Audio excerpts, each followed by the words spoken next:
Hello and welcome to Reading the Gospels together on Casual Friday, May the 8th, and today we're reading Mark chapter 14, verses 1 through 26.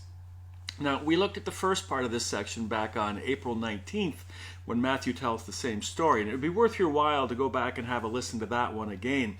And all of the previous videos are listed on our website under the tab Reading the Gospels. A little easier to find them there than it is on our Facebook. But this morning there's another aspect of this story of the woman anointing Jesus that I would like to point out. That is, she's a woman. And the role of women as the faithful followers of Jesus is a hallmark of the Gospels and a very unusual one for the day. You see, both Judaism and Greco-Roman culture were deeply male-oriented, with women only having limited personal and legal rights and status. Women's lib hadn't quite arrived and wouldn't for over 1900 years. But the Gospels are amazing in their positive portrayal of women, particularly as they time and again demonstrate, the women demonstrate more insight and faithfulness than the men. Think back to the nativity stories. Mary displays perfect obedience and understanding right off the bat, as does her cousin Elizabeth. The men in the story need to have everything sternly explained as their doubts get in the way. Elizabeth's husband Zechariah is even struck mute for his inability to believe. In many parables and events, it's the women who understand more than the men, most often more than the disciples, who almost always end up requiring explanations. Jesus had no difficulty speaking with women despite cultural prohibitions, such as with the Samaritan woman at the well. The disciples say to him when they find him speaking to her, "Why are you bothering speaking to her?"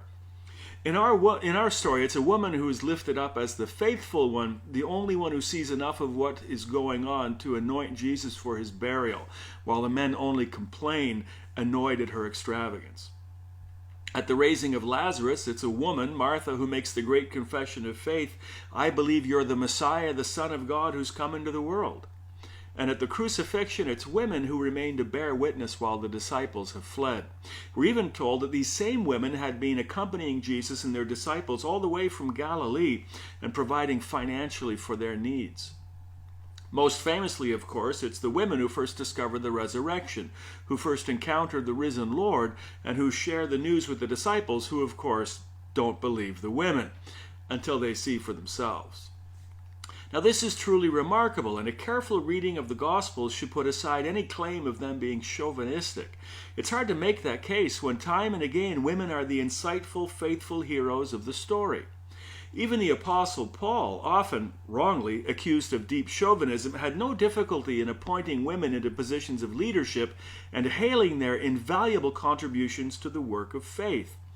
Interestingly, when Paul tells the story of the resurrection in 1 Corinthians 15, he leaves the participation of the women out, listing only the male witnesses.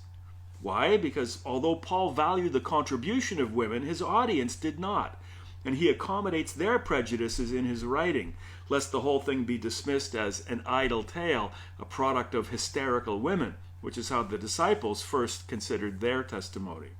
So Paul leaves women out of his account of the resurrection, but not out of his ministry. Read Romans 16 and take note of how many women Paul lists and how he speaks for their accomplishments. Now, ironically, it's a woman, Priscilla, who together with her husband Aquila, always mentioned second as the lesser of the two, who were primary founders of the church in Corinth. These days, women tend to outnumber the men in churches, and perhaps if the Gospels are anything to go by, it has always been so. Now, unhappily, this story is bracketed by the chief priests plotting to kill Jesus, but they're afraid of the crowds rioting if they do. They need to find a way to do this quietly, and they find their inside man in Judas. Now, we're not really told why Judas made this decision, and only speculation will arise if we try. The story moves on to the Last Supper. That it's a Passover meal is made clear. Note also the arrangements to keep the location a secret to avoid an early arrest.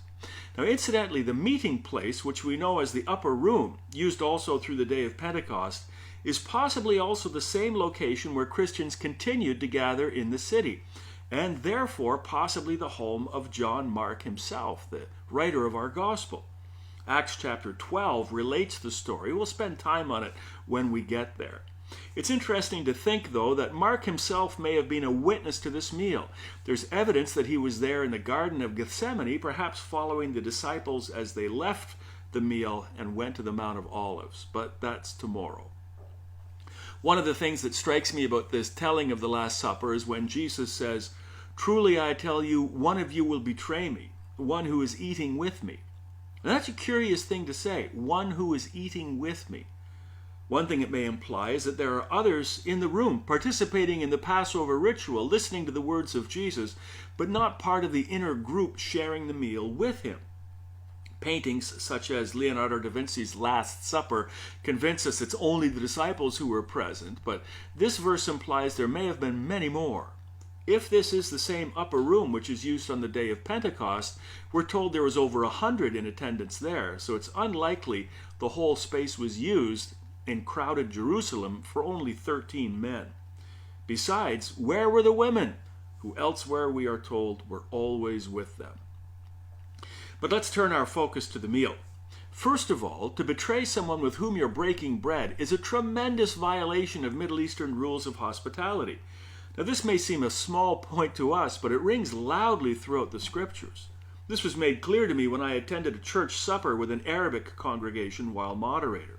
The officiating minister, who was Egyptian, told me that they have community meals together frequently. It's not only a celebration of us as family together, he said. It's a sign of unity and trust. No one here who breaks bread with another will ever betray them. And that made all kinds of connections go off in my head. And it explains why Jesus further points out that the one who betrays him will be one who dips bread into the bowl with me. A further statement of intimacy. This is one who's sharing the Passover rituals with Jesus. Poor Judas. Now finally, note that when Jesus takes the bread and gives thanks, that he's not blessing the bread, he's giving thanks to God for it. The same with the wine. And this too is part of the Passover meal. The ritual blessings said during the feast, which give thanks to God for the deliverance from slavery and captivity. Jesus is now substituting himself for the sacrificial lamb. He is now the deliverance from slavery to sin and captivity to death. It's a new agreement, a new covenant. Another word for that is a new testament. And as Jesus says, it's not only for the disciples, it is poured out for many, including you and me. Now tomorrow we'll cover the rest of Mark chapter 14. Are these studies getting longer, or is it just me? I'll try to write less and speak faster. We'll see you tomorrow.